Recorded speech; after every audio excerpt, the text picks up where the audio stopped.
نو فرشتو مخ کې پدې مخ د ځمکه پیریان لیدي پیریان الله مخ کې پیدا کړي پیریانو یو بل سره قتل و قتال کول یو بل به وجل او پدې ځمکه کې فساد کاو نو فرشتو دغه ته وکتل چې دا خلیفه په ځمکه کې پیدا کې اب هم لکه د پیریانو غوندې وي دی به هم په ځمکه کې فساد کوي او قتل و قتال به کوي نو فرشتو الله ته وی الله په ځمکه کې نور مخلوق مه پیدا کوه زمون خدا رای ده ځکه مونږ د پیریانو حالت په ځمکه کې لیدلی دی دی به هم یو بل سره قتل و قتال او جګړې کوي او فساد به کوي الله ته به خفه بیا د فرشتو د الله په خفګانو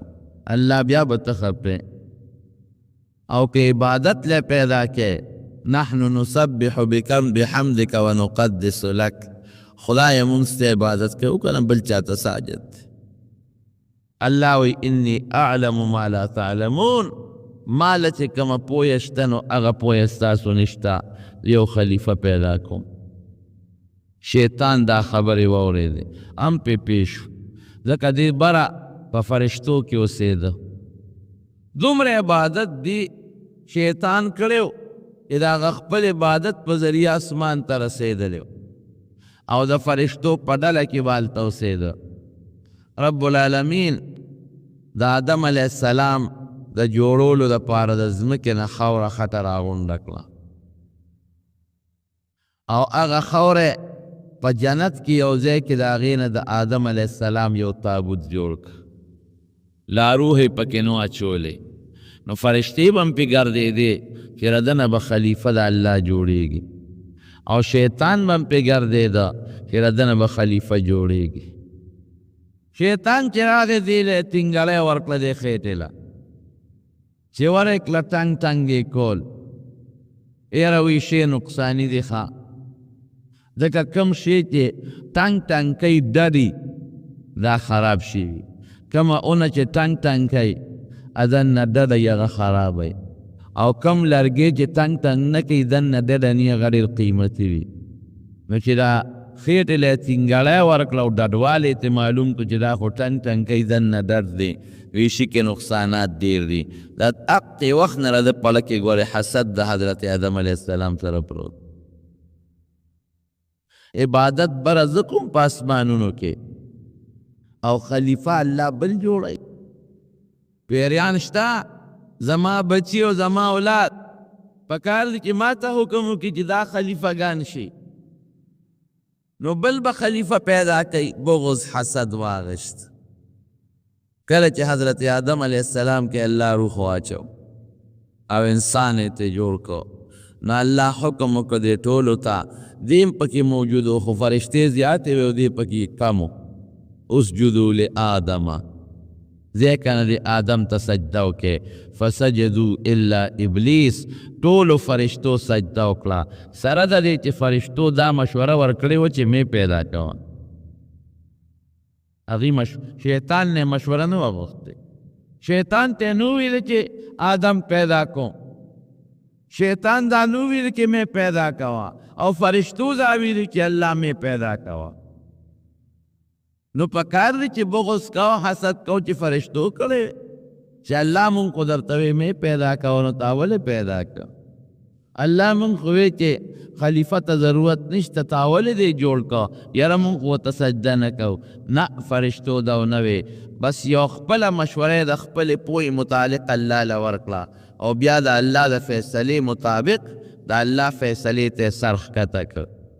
الله ته وی چې سجده ورته وکړه ودرېږه سجده ورته کوو حضرت آدم علیه السلام ته ټولو فرشتو سجده وکړه ابلیس ونه کړه چې فرشتو سر اوچت که ویې کتل چې دې سپېره خو ونه کړه نو هغې دویمه د شکریې د وجې نه وکړه شکر دی الله چې مونږ داسې سپېره نه یو لکه دا سپېره چې الله دې تپوس کوي ما منعک ان تسجد لما خلقت بیدی ما په خپل قدرت او په خپلو لاسونو یو انسان پیدا که یو خلیفه تا ولې ورته سجده ونه کړه څه چل دی زما اډر درته ما پیدا کړی دی دا خو زما حکم منلو وی خلقتنی من نار و خلقته من طین زما شان زه دومره راکوټې نیم چې زه ترې سجدې کو زه خو ډېر اوچت شویم د اور نه پیدا یم رڼا کوي رڼا لمبه کوي اور اوچت بره خیجي خټې نه دی پیدا دی تک توره خټه سخا بدبویه خلک پې پلیتي ګندګي او خپېږ دی نو ما له څه مناسب دی چې زه درته سجده وکړم فرشتو دا ونه چې موږ د نور نه پیدا یو د اور څه شی دی نور رڼا ده رڼا اور څه شی ګوره حسد یې وکړه د آدم علیه السلام سره چې تا د خلافت دا لوی منصب دله ولې ورکې ما له ولې نه راکې زه له ده نه مخکې پیدا یم دې زما نه وروستو پیدا شو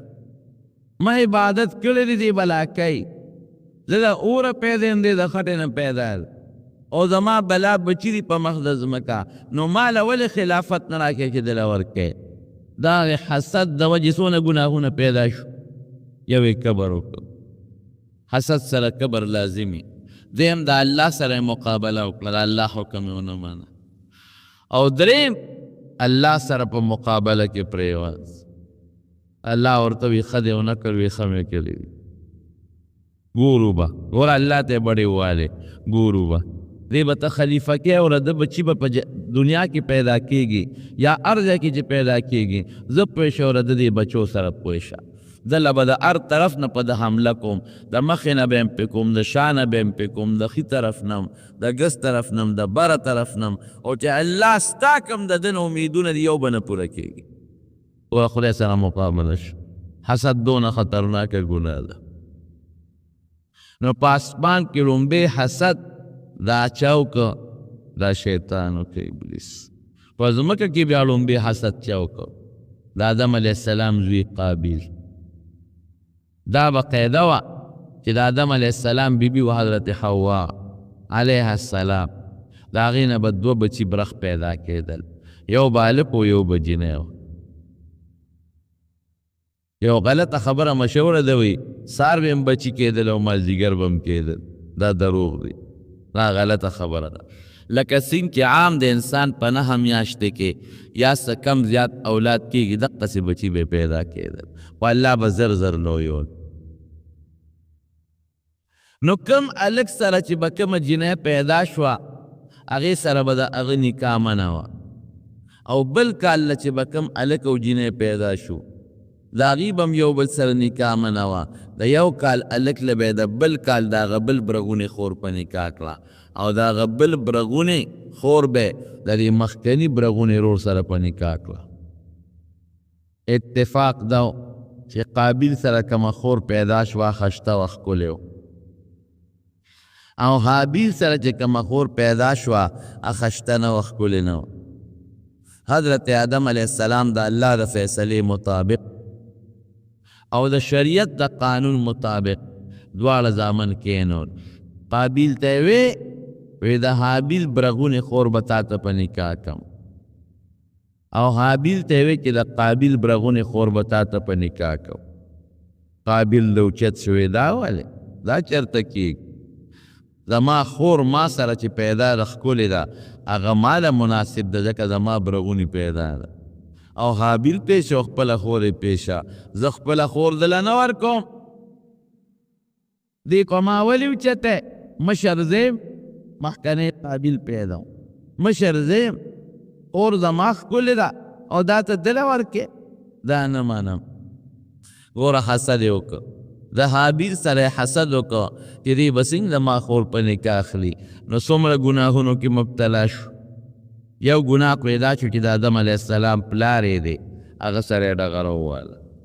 دویم د خدای پاک حکم یې ونه منه الله سره یې ډغره وواله او دریم څه کوي شیطان راغی وسوسه یې ورته واچوله وی هر کله چې ستا دا خور به هغه ته په نکاح کېږي ځکه دا قانون دی وی څه وکم وی دا رور دې مړ که لار به درته خالي شي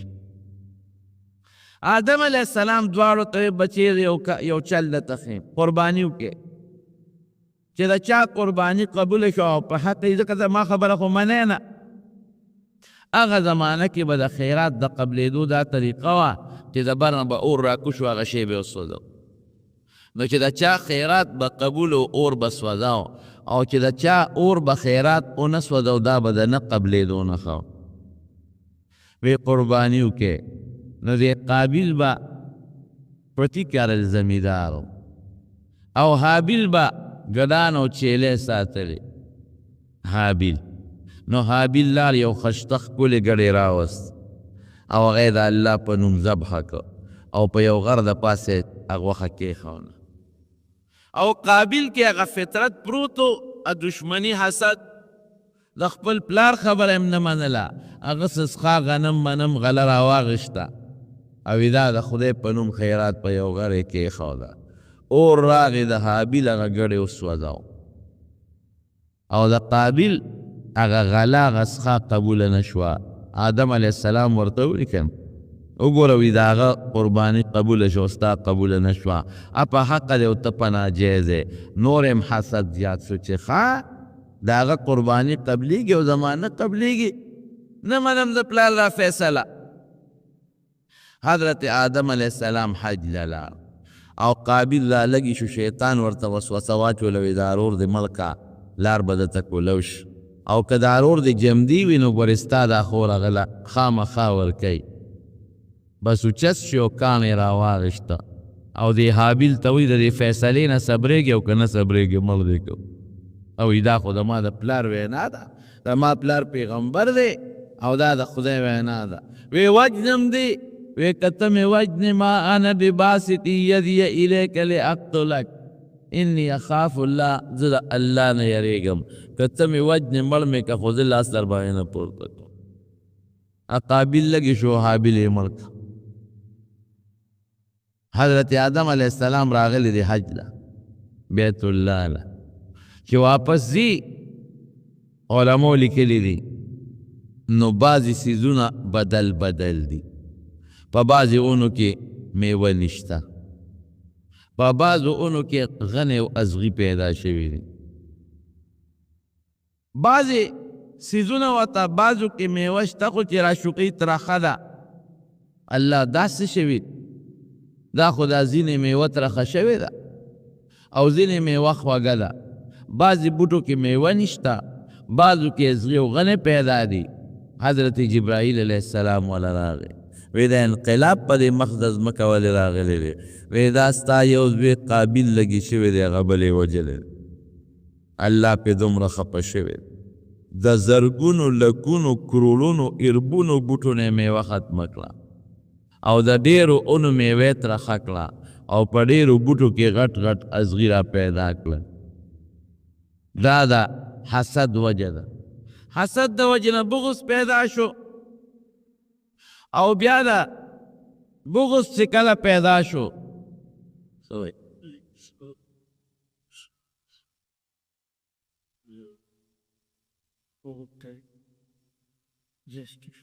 د حسد د وجې نه بغض پیدا شو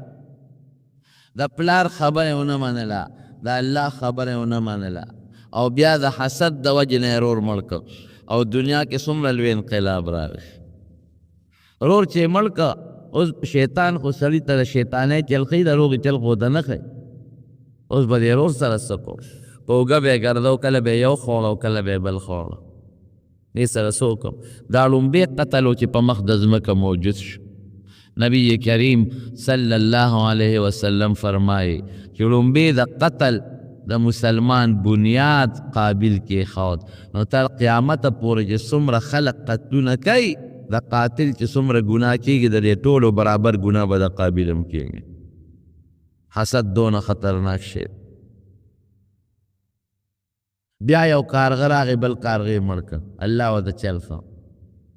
نو بیا چې راکم کارغه لګي شو بل یې مړ کړ نو هغه په ځمکه کې لتې ووالې ووالې ځان له کنده او کنستا نو په مخو کې هغه مړ کارغه راوسته نو په هغې خوره کې واچو او خاورې پې د پاسه واچولې یې اوهو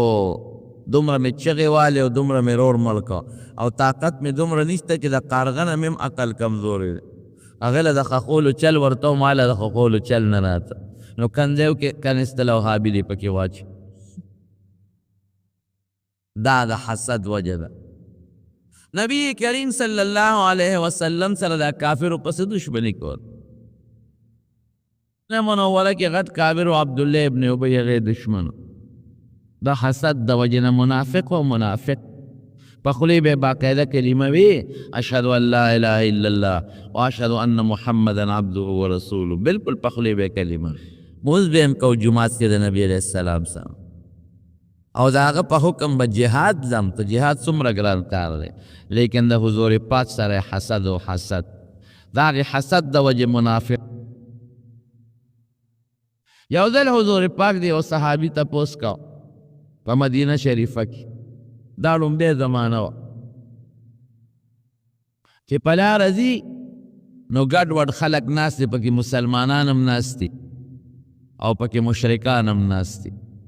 یهودیان هم پکې ناست دي او دا عبدالله ابن ابی د منافقانو سردار دی هم پکې ناست دی خو دې وخت کې لا ده دا نفاق نو اختیار کړی لا دغه وخت کې کافر و پیغمبر علیه السلام چې په لاره ته نو په یو څاروي باندې سور و د هغه څاروي دوړې اوچتې دی د پوزه پټه کړه داسې او نبي علیه السلام ته په سپک نظر وکتل ای سړیه وایي په موږ دوړې مه رالوځوه او ستا د دې څاروي دا بوی په موږ ښه نه لګي هلته کې دا څاروی دی خوا بوځه ورغ حسد یو حسد حضور پاک مبارک زر د څاروي نه کوشو ورغې سلام یې واچ د قرآن شریف یو څو آیتونه یې ورته وویل او دې ټولو خلکو له اسلام دعوت ورکړه چې تاسو مسلمانان شئ عبدالله ابن ابی ورته څه وایي یاره وایي که دا خبرې دی دا قصې پسې دي رښتیا که نه نو خپل کور کې خلکو ته کوه مونږ له څه لپاره مازغه پې خرابې مونږ په دې مه تنګوه خپل کور کې کښېنه چې هلته څوک دري دا قصې پسې ورته کوه داسې په سپک الفاظ یې یو صحابي ناسته وي د الله رسوله مونږ ته دلته وایه مونږ پې خوشحالېږو بعضې کافرانو وی نه مونږ پې خفه کېږو نه بیا وی جګړه جوړه شو پیغمبر علیه السلام هغه جګړه ختمه چې لاړ د هغه صحابي تپوس ته الانصارو د یو قوم مشر چې څنګه ورغې نبي علیه السلام هغه ته ګیله وکړه یاره وی عبدالله ابن ابی خو نن زما ډېر سپکاوی وکړ په لاره تلم نو مې ما ته سپک وکتل او زما څاروي دوړې وکړې نو هغې ته هم په سپکه وکتل او بیا ما دعوت ورکړه نو مې راته ډېرې سپکې ووې صحابي ورته څه وایي وی د الله رسوله مه خفه کېږه وی ستا د راتلو نه لږه موده مخکې د دې ټولې مدینې او ګردونوا خلکو دا فیصله کړې وه چې دا عبدالله ابن ابی خپل مشر جوړی دی بادشاه کو د دې خپل علاقې او د مشرۍ تاج پټکې یې ورته په سر و دا پټکې د مشرۍ نښه ده دته یې د مشرۍ پټکې په سر و په ته چې رالې مشري لاغه برباده شوه خلک ټول تا پسې شو بیا خو نبي علیه السلام د ټولو مشر دی د صحابه او د مسلمانانو مشر خو بیا پیغمبر علیه السلام دی بل څوک ونه شي کېدی نو یې خلک ستا تابع شو او ته د ټولو خلکو مشر شوې نو د ده تا سره حسد پیدا دی د دې وجې دا چلونه کوي مه خفه کېږه که ته نه وې راغلې نن به زموږ د ټولو بادشاه دی خو ته رالې د بادشاهي ختمه شوه د مشرۍ پټکې لال په خاورو کې پرېوت د دې وجې نه تا سره دی دا بغض او حسد کې دی ګوره د حضور پاک سره حسد ظاهر کې به باقاعده کلمه وې یارېده بیا وروسته کلمه شروع کړه او منځونه به هم کول او جهاد ته به هم ته خو موقع به یې تلاش کوله چې کله به د پیغمبر علیه السلام څوک خلاف خبره وکړي چې زم پکې ځان وردن نه کوم یو ځل په یو جهاد کې د یو انصاري د مدینې د باشنده او د مهاجر په منځ کې جګړه راغله په یو حوض باندې څاروي به کول او په هغې کې جګړه جوړه شوه چې جګړه جوړه شوه مهاجر لګې شو هغه انصاري یې په سر ووم انصاري چغه کړه یا للانصار ای انصارو راشئ شابې زما مدد وکړئ مهاجر چغه کړه یا للمهاجرین ای مهاجرینو راشئ زما امداد وکړئ چې نبي علیه السلام دا خبره واورېده پې خفه شو وی دا بدبوی او څخه اوازونه خلک ولې کوي چې مسلمان دی نو دې کې قومیت نشته چې دا زما قوم دی او دا د قوم دی که د هر قوم دی او مسلمان دی نو ستا رور دی دا پکې نشته چې انصار دی انصاري دی انصارو ته آواز کوي او مهاجر دی مهاجرینو ته آواز کوي دا غلطه خبره جنگ یې ختم دا عبدالله ابن ابی د منافقانو سردار په دې موقع موجودو دته چا وی هغه د مهاجر زمونږ د مدینې یو سړی ووهه نو ده خو مقومن ته ده خو د دې موقع په تلاش کې وی ښه ډېره سپکه خبره یې د حضور پاک په شان کې وکړه ډېره سپکه خبره او دا وی لئن رجعنا الى المدینة لا یخرجن الاعز منها الازل یاره وی داسې کار دی چې مدینې ته لاړ شو که نه نو موږ د عزت خلک یو او دا مسلمانان بې عزته خلک دی موږ به دوی وباسو پرېږدو نه را مهاجر به شړو یو صحابي راغی حضور پاک ته دا خبره وکړه ده خو وی چې د مدینې خلک به زما ملګري شي او نبی علیه السلام او د هغه ملګري به وباسو دا چېرته کېدی شوه د مدینې خلکو خو په حضور پاک ځانونه قربانو پته ورته ولګېده چې د خولې نه خو مې غول ووتل غلطه خبره ووته او خلک خو مې بیا نه ملګري کېږي نو حضور پاک د پسې سوال جواب وکړه عبدالله ابن ابی پسې دې خوا راشه وی تا دا خبره کړې ده نو قسم یې وکړه وی زما دې په خدای قسم یې که دا زما ویلې دروغ یې حضور پاک د هغه صحابي نه خفه شو وی ګوره په دروغ غري په سړي الزام ولګاو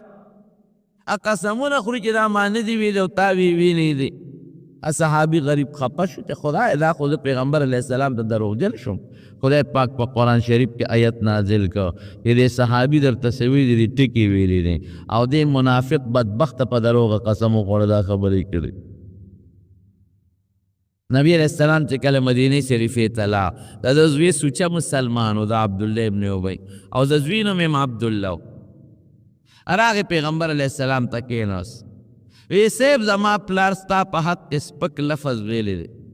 نو ما اورېدلي دي چې تا زما د پلار د مرګ اعلان کړی نو په بل چې مه وجنه که وجنې یې نو ما ته ووایه چې زه یې مړ کوم اوس به زما د پلار سر ستا په خپو کې پروت دی حضور پاک وی نه دا دروغ دی نه په تا وجنم او نه په بل چا وجنم سره درې دا زوی ورپسې لاړ دی په لاره را روانو او د څاروي نه یې راکوز کړ او د دې ګریوان نه یې کلک ونیو دی ورته وایي د عبدالله ابن ابی هلکه عبدالله ته زما زوی نه وی یم که نه ګوره هغه خوږ زوی او د دې پلار او د زوی ډېره مینه وه یو بل سره هسې هم د پلار او د بچي مینه او زما کوږ زوی نه زما تا سره څونه مینه او ستا را سره څونه مینه وی بابا بلکل ډېر مې خوښ وی او زه دې هم ډېر خوښ یم خو زما د په خدای قسم وي چې د رسول الله مبارک د خپې دوړې ته هم زما په نیز نه رسئ تا غوندې سوونه پلاران به د هغه نه قربان کم تا د حضور پاک په حق کې د ذلیل لفظ استعمال کړی دی چې هغه ذلیله دی او زه عزتمند یم او د مدینې نه به یې وباسم توره یې ورپسې اوچته کړه وی دا سر د نه قلم کو تا د پیغمبر په شان کې ګستاخي ولې کړې ده وی شا به اوس به داسې وی چې زه ذلیل یم او نبي علیه السلام عزتمند دی هله دې پرېږدم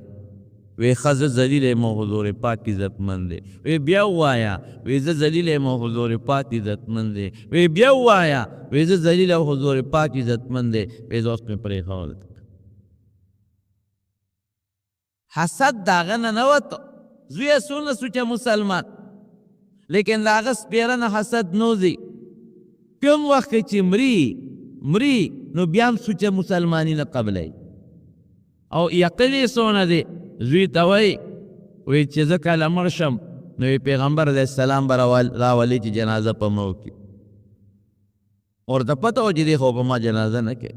او د پیغمبر علیه السلام نه به کمیس اخلي ماله به راوړې نو د ما کفن کې به د هغې کمیس شاملی مطلب یې دا و چې د هغې کمیس به د برکت نو ما ته به الله عذاب نه راکوي ګوره دونه ورته پته بغض حسد خطرناک شی دی ولې شیطان ته دا پته نه ده چې زه د خدای خلاف کوم اور ته وځم شیطان ته دا پته نه و چې آدم علیه السلام ته سجده ونه کړم ذلیل بشم شیطان ته دا معلومات نو چې د خدای مقابله کوم د خدای دشمنی کوم دنیا کې خو به وکړم خو مال آخرت کې به الله سزا راکوي لیکن حسد یې پړه کې پروت دی حسد خطرناکه ګناه درونه الله دې ته وساتي زوی راغی نبی علیہ السلام تا وی دا اللہ رسول زما پلار وصیت کرے پلار میں مړ شو وصیت یې کړی یو دا وصیت کړی دی جنازه به پې تکې او دویم دا وصیت کړی دی چې ته به خپل کمیس راکې چې د پلار ته لمبولو نه پس ور واچو حضور پاک زر خپل کمیس ولا ورک وی دا ورته واچو حضرت عمر راغی وی صاحب هغه منافق لري خپل کمیس ورک دا د منافقانو مشر وی عمر دا مې ولا بدل خلاص کړ د بدر په قیدیانو کې زما تره حضرت عباس نیولی شوی او د هغه کمیس نو مدي عبدالله ولا کمیس ورکړی عبدالله ابن ابی دی د هغه په قد برابرو دواړه لږ لوړو نو ما ولا هغه تره بدل خلاصاو او زوی ته ولا وی چې کله جنازه تیاره شي نو ما ته ووایه زه به درځم جنازه به پې کوم چې جنازه تیاره کړو نو زوی ورپسې راغی وی صاحب د پلار جنازه مې تیاره ده حضور پاک لاړ صحابه هم ورسره چې څنګه جنازې ته ور مخکې کېده حضرت عمر ورمنډه کړې د لمنې نه یې کلک ونیوه د الله رسول په چا جنازه کې بی بی حضرت عایشې صدیقې رضی الله تعالی عنها هم د تهمت لګولی ابو جهل دا ګناه نه ده کړې دشمن و د پیغمبر علیه السلام مخ په مخ ورسره جنګېدلی دی لیکن کورنو کې وله ګوتې نه دي والی عتبې دشمنو شیبې دشمنو ولیدی دشمنو امیه دشمنو غټ غټ دشمنان د مکې پیغمبر علیه السلام سره مخ په مخ جنګېدلی دي لیکن د نبی علیه السلام په جامع داغ نه دي لګولی او دې سپېره خو هغه هم نه دي برېښي قرآن شریف بیا د عایشې بی بی صفی وکړله قرآن کې آیت نازل شو اولئک مبرؤون مما یقولون لهم مغفرة دا خلق دا بیبیانې بری دي دا دوی چې دي دروغ وی دروغ الطیبات للطیبین پیغمبر پاک دي بیبیانې به هم پاکې وي د پاک شخصیت په نکاح کې پلیته ښځه نشي راتلی دا پاکې دي بیبیانې قرآن صفحې ورکړه حضرت عمر ورته وی دا الله رسول دا ظالم دی په دل جنازه کې فلانکی وخت کې تا پسې دا ویلی دي فلانکی وخت کې دا ویلی دي فلانکی وخت کې دا ویلی دي او تا باندې دا الزامونه لګولی دي نبی علیہ السلام ورته اخر عني یا عمر رستو شو ما مرانیسا بیا ورته عمر وی خدای قرآن کې نه دی ویلی ان تستغفر لهم او لا تستغفر لهم لن یغفر الله لهم ان تستغفر لهم 70 مرة لن یغفر الله لهم پتدیل او یا ظلم د خدای په دربار کې بخنه غواړي بیم نه بخم او یا کرتم بخنه غواړي نه بخم نو ته څنګه جنازه کې حضور پاک عجیبه شخصیت وګورئ که چا به بغض حسد تودی به ورسره نه کو حضور پاک ورته څه وایي وی عمره که ما ته پته ولګېده د اویو ځلو نه په زیاتې الله بخي زه به ولې د اویو نه زیات بخنه غواړم د زمانې دشمن او په کورنو چارو الزام لګول او جامه دار کول او ما ته الله او یا کرته ویلي چې او یا کرته بخنه غواړې نه بخم که د اویو نه زیات بخلي کېږي د اویا نه زیات وله غواړم رستو چا عمره عمر رستو شو په جلا شو عمر حضرت نبی علیہ السلام جنازه وکړه او بیا دور احسان وسره وکړه چې د جنازې نه پس قبر ته په خپله کوسته او خپل لال مبارک هم په پاسه اوتو کړي او لحد کې کېښود چې د قبر نه روت جبریل علیه السلام دا آیتونه راوړل لا تصلي على احد منهم مات ابدا ولا تقم على قبره ورې پام کو نن دې وکړل په عمر چې څه ویلي ټکي ویلي دي د نن نه پس چې د دې منافق په قبر هم ونه درېږي او جنازه هم پرې ونه کړي او منافق په جنازه نه کړي دومره خطرناک دشمن ګوره ورته پته وه او حضور پاک ته قرآن شریف کې الله وایي لا تصلي على احد منهم مات ابدا په دې خلکو به جنازې نه کې ولا تقم على قبره په قبر به دعا ته هم نه ودرېږي دومره خطرناک مجرم دا د سره وجې نه د حسد د وجې نه نور څه نو د حسد و بغض حسد خطرناک ګناه ځکه حضور پاک فرمایي ایاکم والحسد دا ابو داود حدیث تے دا حسد نزان و ساتے فإن الحسد یأکل الحسنات کما تأکل النار الحطب وی حسد دا سے نیکی فری لکا اور چی خشاک خوری یو پس خیدل دی دا جائز دی پس خیدل ستاوی غیبتا و تا پارا بیا کی ہوئی حسد خودی ته وي چې خدای دلته دا علم ولې ورکړی دا مال دی ولې ورکړی دا حسن خشتوالی دی ولې ورکړی دا خدای سره جنگ کول دی او یو پس خیدل دی غیبتا ورته وي په عربی کې پس خیدل دی ته وایي چې خدای دله د علم ورکړه زه ورسره حسد نه کوم حسد کې به دا سوچي چې د ده دا علم نه وي دا مال یې نه وي د عزت یې نه وي او په پس خیدو کې دا سوچ نشته خدای د درې را مال نصیب یې خو مال هم داسې راکړي د درې را علم نصیب شي بدې مې نه شي مال هم داسې راکړي د درې را حسن نصیب شي بدې مې نه شي او مال هم داسې راکړي دا بیا جایز دی حضور پاک فرمایي لا حسد الا فی اثنین وی په دې حسد نه غبطه مراده ده پس خیدل وی دو کسو ته پس خیږي دو کسانو ته رجل آتاه الله مالا فسلطه على هلكته في الحق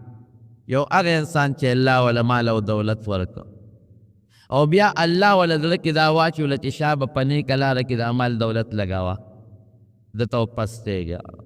دا وایا پلک چې خدایا کدا سے مال دی مالم را کړی وي د دې نصیب شي او کدا سے مال دی مالم راکړو چې دیم نه کې پلارو کې لګو دا جیز دی ورجل آتاه الله الحکمه فهو يقضي بها ويعلمها هغه انسان چې هغه الله علم ورکړ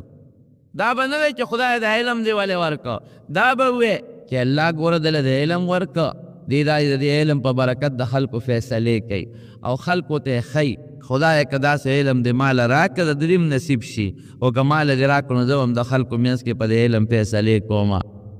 او زه به هم خلکو ته د علم ښیم دا جیز دی او خراب سیس ته پس خیدل هم ګورې ګناه ده نبی علیہ السلام فرمائی سلور کسان بیانی سلورو کسان مثال ورکی پا ترمیدی شریف کم دا حدیث دی پا ابو داود شریف کم شتا ویو اغا سری دی کہ اغا عالمم دی و مالدارم دی علم امشتا و مال امشتا دی دا مال دا خدای پلار کے لگئی جماعت پی جوڑی لار پی جوڑی مدرسے سر امداد کئی طالب سر امداد کئی او غریبانان مسکینانو سره مددونه کوي حج پې کوي عمره پې کوي طواف لپې دی قرباني پې کوي صدقه فطر کوي ګوره په ښه ځای کې د خپل مال لګوي یو دا سړی دی دویم سړی هغه دی چې دې سړي ته پسخېږي دی وایي یا الله دې سړي ته خو دې ډېر مال ورکړی دی او پویه دې م ورکړې ده خدای را ده خو یې نصیب کې خپه پې نه الله که داسې مال دی مال هم راکړه او داسې پویه د مال هم راکړه چې زم دقسې مالی زما او دې په نیک لار کې لګو جومات پې جوړوم لار پې جوړوم حج پې کوم عمره پې کوم مسکین لا فقیر لا نیکانو لا ورکوم ګوره یو مال لګوي په نیک لار کې بلې تمنا کوي ارزو کوي پسخېږي حضور پاک فرمایي اجرهما سواء د دواړو اجر او ثواب برابر دی چې یو سړی دی اولید چې هغه په نیک لار کې مال لګوي او ته ورته وپسخېږي چې خدایه که داسې مال زما وې ما به هم داسې کول د هغه برابر ثواب تعالی الله درکوي اجرهما سواء حدیث کې راځي وی بل داسې سړی دی چې مال خو یې شته خو علم او پویه نشته نو مال په غلط ځای کې لګوي سینماګانې پې ګوري ډشونه پې ګوري پردو ښځو باندې لګوي په جوارو کې لګئی په مردارو کې لګئی ورسونه ګناه ګټي بل سړی د څلورم او یاره د داسې مال زما وې ما به هم سینما چکر لګاو ما به هم په کلبونو ته چکر لګاو ما به هم دغسې شراب څکل ما به هم دغسې په ودونو کې اسرافونه کول ما به هم داسې د ګناه کارونه پې کول حضور پاک فرمایي اجرهما سواء وزرهما سواء دا هغه مخکې سړي چې هغه د ګناه په لار کې مال لګوي او دا بل چې دقه تمنا او سوچ کې د دواړو ګناه برابر ده نو پس خېدل غبطه جیز دی خو په نیکه کې ګورئ خراب شي ته به نه پسخېږي نو حسد خطرناکه ګناه درو ابو جهل کې څه چلو دی حاسد و ډېر لوی حسد و د حضور پاک سره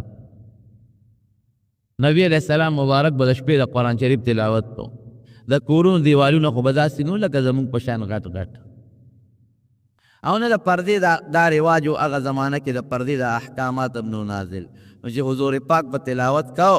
نو بار به خلق اورېده نو تاسو خپله سوچ وکئ چې د قرآن شریف تلاوتي او بیا د نبي علیه السلام د مبارک خولې نه چې هغې کې خوند به زو نو د خلکو مخکې به دا مشران کافران نه راتلل او پټ به راتلل چې موږ د ده نه څه واورو چې دا دې څه وایي د خلکو مخکې اورو بیا به را باندې خلک بدګمانه شي چې په خپله یې اورئ او موږ ته منې کوئ 3 کافرانو په مکه کې دغه زمانه کې غټ غټ کافران یو ابو جهل یو اخنس ابن شریق یو ابو سفیان رضی الله عنه وروسته مسلمان شوی دا 3 والا د شپې په تیاره کې راغلي دي او د پیغمبر علیه السلام د کور نه یو ځای بل ځای ناست دي چې د ده دا خبرې مونږ واورو د شپې په زوره دې چې څه وایي چې دا دې څه وایي ماسخوتن نه پیغمبر علیه السلام د قرآن شریف تلاوت شروع کړی حضور پاک هم د کشف خاوند نو ښه شوق سره لګیا دی تلاوت کوي په شوق سره تلاوت کوي او دا 3 والا ورته دا قسې ناست دي او هغه تلاوت د پیغمبر علیه السلام اوري چې رڼا لګېدلې ده او حضور پاک مبارک تلاوت بند کړی دی او دوی 3 والا روان شوي دي نو په لاره یو بل سره ملو شو یو بل ته یې څه دی کول پوه شو په یو بل که نه او تاسو کول بل ورته تاسو کول ولې راتلې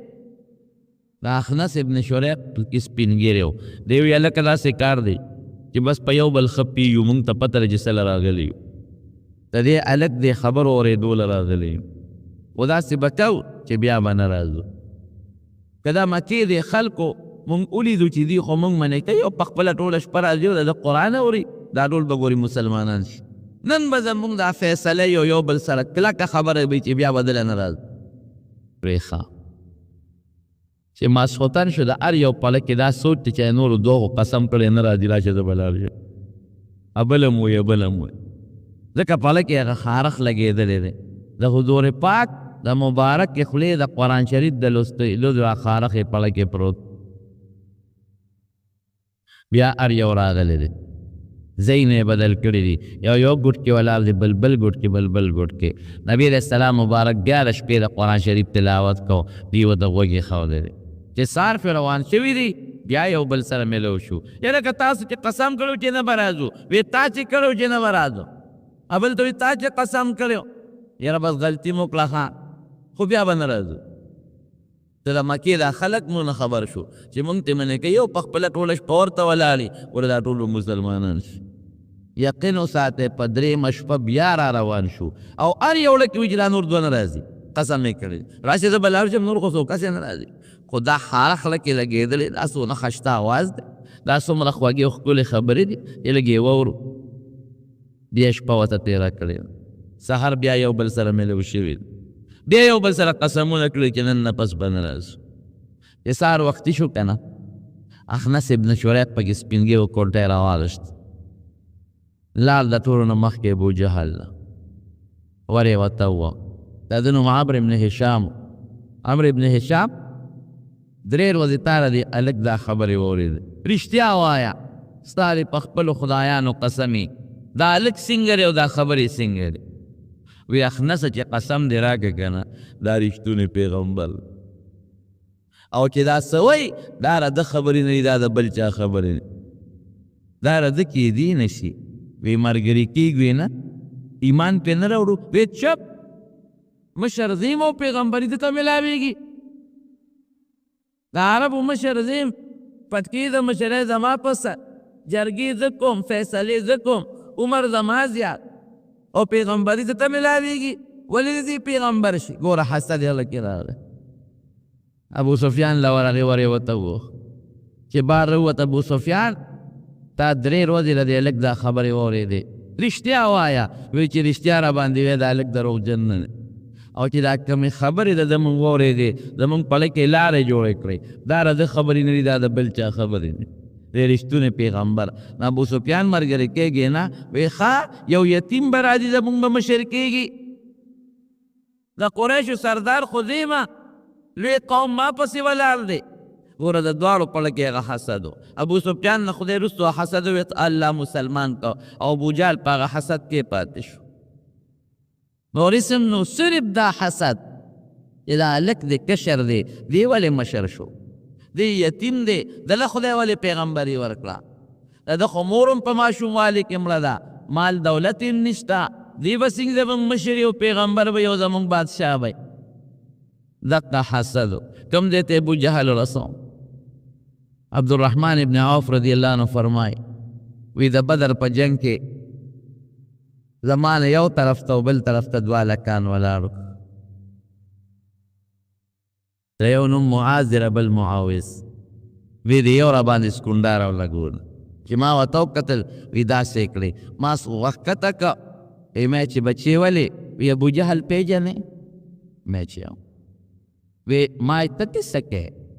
وی لاول خو زه ویرېدم چې خوا کې مې یو خوا هم نوجوان دی بل خوا هم نوجوان دی جنګ کې سړی په ملګري ډاډي که دا رانو تښتېدل څه به کېږي وی ما ته ابو جهل پیژنې مې ورواره ته پسې کې یاره وی زموږ د پیغمبر لوی دشمن دی او که ما نن ولیده نو یا به زه مخکې مرم یا به دې مخکې مري خوا کې مې رور ولاړ دی ګورې هغه ته غږونه وی دی کې هغه رور یې سکونډا ولګونه وی چې مې غوږ ورښکته کړ سوراره څه وی وی ابو جهل پیژنې ما وی او ته پسې کې یاره وی زموږ د پیغمبر لوی دشمن دی او که ما ولید یا به زه مخکې مرم یا به دې مخکې مري وی زړه مې غټ شو ما چې شکر دی لکان خو واړه دي خو مضبوط دی ابو جهل دا ښکاره شو ما ورته اشاره وکړه چې هغه دې په هغه اس دې سور دی دواړو ورمنډې کړه بېغمه حضور پاک ته چې جنگ ختم شو وی څوک به لاړ شي ابو جهل به وګوري چې څه شو عبدالله بن مسعود رضی اللہ عنہ فرمایي وی زه ورغلم وی ده کې لږه غوندې ساه وه لاس خپې یې یخ ورکولی نه شو وی زه ماشوم هم یو څپېړی مخکې والی ومه مې چې راشه خپل بدل ته واله په دې سینه مې ولې یو مضبوط توپ و وی ما ته وایي د پلان کې بیا دومره لوړه سینه ولې د چالي دي وی مې چې سینه خو دې لوړه ده خو سر ده نه پرې کوم وی څه پې کې مې چې پیغمبر علیه السلام لیوړم وی راته وی چې زما سر پرې کې لږ اوږده دې پرې که دې سینې سره چې زما سر په نورو سرونو کې پروت د سردار سر به ښکاري مې چې دا ارمان د لره جو اوږد پرې کوم خو یو تپوس ته نه کوم چې کوم اوس خو اسې مرې ملګري درنه وتښتېدل او چاله مې ورپسې راوویسته چې دا دله په دې مره ږدم اوس دې د نبي علیه السلام متعلق څه خیال دی دا وایه وی راته وایي چې زما د پلات او په عزه او په منات قسم په خپلو خدایانو چې د کم وخت نه د پیغمبرۍ دعوه کړې وه او په هغه ورځ مې څومره بدي شو نن مې هغسې بدي شي دومره حسد دومره بغض دومره کبر وی چاله مې پې کېښود او سر مې ترې پرې کړ او نبي علیه السلام مبارک له مې راوړو خپو کې مې ورته وغورځو هذا رأس عدو الله ابي جهل دا د الله د دشمن د ابو جهل سر دی واله د الله رسوله حضور پاک د شکریې نه د الله د شکریې دپاره سجده وکړو لمونځ یې وکړو دا حسد دی ګوره ابو جهل یې کم ځای ته ورسو شیطان یې کم ځای ته ورسو عتبه امیه کم خوا رسول او عبدالله ابن ابی د منافقانو سردار یې کم خوا رسو قابیل یې کم خوا رسو حسد خطرناک شی دی خدای دې ته موږ ساتي حسد نه توبه وباسي او د چا به څوک څوک کي یو سړی چې چا سره حسد کوي دا ګورې خدای سره جنګ کول دی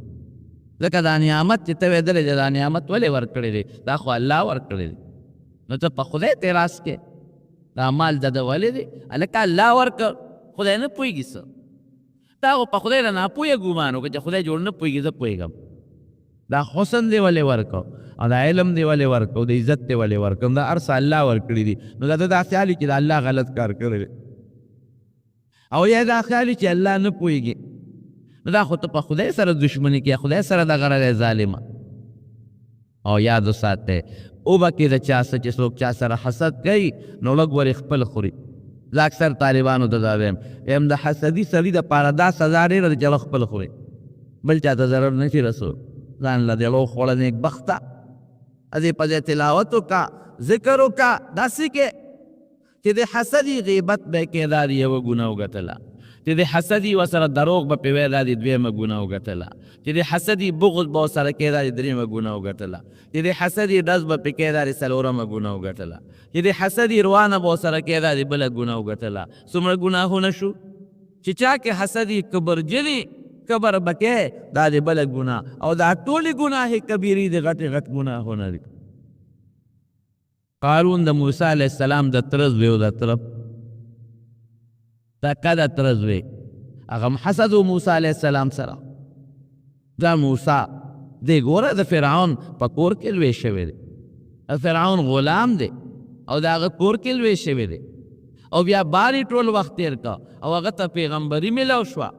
او ټول بني اسرائیل ملګري دي، او زما ډېر لوی مال دی، دولت دی، او زه خشته مې او ما ته پیغمبري میلاو نه شوه. دا ولې؟ په دې حسد کې پروت و. قرآن شریف کې الله وایي قارون له خدای دونه مال ورکړی و چې د مال د خزانو کنجانې به یو لویې ډلې ګرځولې، یو کس دوو کسو دریو کسو د هغه کنجانې نه شو ګرځولې. او یو ځل وي د اختر ورځ وه، په یو لوی شان او پروتوکول کې راووتل، خشته جامې یې چولې وې او کاجیګانې یې چولي و، بنګړي یې چولي و، پخوا به د سړو هم بنګړي یې چول لکه دا ګړی چې زمونږ خلک اچوي، او خشته جامې او پیزار، او څوک نوکران ترې مخکې ځغله او څوک ترې وروسته ځغله، او اته یې شن او منډې تړلې. چې کوم خلک وو دنیادار هغې وي اوهو ارمان که داسې عزت او مال زموږ وي لکه د قارون چې دی، او چې کوم نیکان بندګان هغې پام کوئ ګورې دا د دنیا لږ مال دی. او د قارون سپیره ژوند هم برباد دی، د موسی علیه السلام سره حسد لري، برداشت یې نه شو کولی د موسی علیه السلام. نو یو ښځه یې ولمسوله، وی چې کله موسی علیه السلام تقریر ته پاسي نو ته به پاسې الزام به پرې ولګوې چې د ما نه د ګناه مطالبه کړې، دومره لکونه روپۍ به دله درکړم. پیسو ته خو څوک نشي ټینګېدی چې موسی علیه السلام څنګه تقریر ته پاسېد. د دنیا مجبه د بني اسرائیلو ناسته ده، قارون هم پکې ناست دی چې د نن به زما رترز وي موسی علیه السلام ذلیله شي. روح عزت چې خدای چاله ورکړي قسم په خدای کې چې څوک رستی شي، او چې خدای څوک ذلیله کړي څوک هم ولې عزت نشي ورکول. جنۍ پاسېده بیا کېناسته، ولې نه شو کولی، بیا پاسېده بیا کېناسته، بیا پاسېده بیا کېناسته. حضرت موسی علیه السلام پوه شو، قارون ورته ویل جنۍ څه دی ولې پاسېدې، مطلب دا چې چا به خبره کوه ابه کېناسته، بیا به پاسېده. قارون ورته څه وی پاسې او کېنې. موسی علیه السلام پوه شو جنۍ ولې پاسېدې؟ وی صاحب ما نه غلطي وشوه، زه یو مقصد له چا راله پیسې میسې ویلي دي چې دا خبره به کې خو د خدای نه یریږم نه ویم. وی چا درته ویلي دي؟ وی دغې قارون. څه راته ویلي دي؟ وی په موسی علیه السلام باندې الزام ولګوم، خو الله نه یریږم، د خدای پیغمبرې مخ نه دې نورانیت او رڼاګانې خیږي، زما توبه ده ما معاف که، نه ویم دا خبرې نه کوم. موسی علیه السلام خو هم جلالي سړی و، وی ښه قارونه دومره بغض ما سره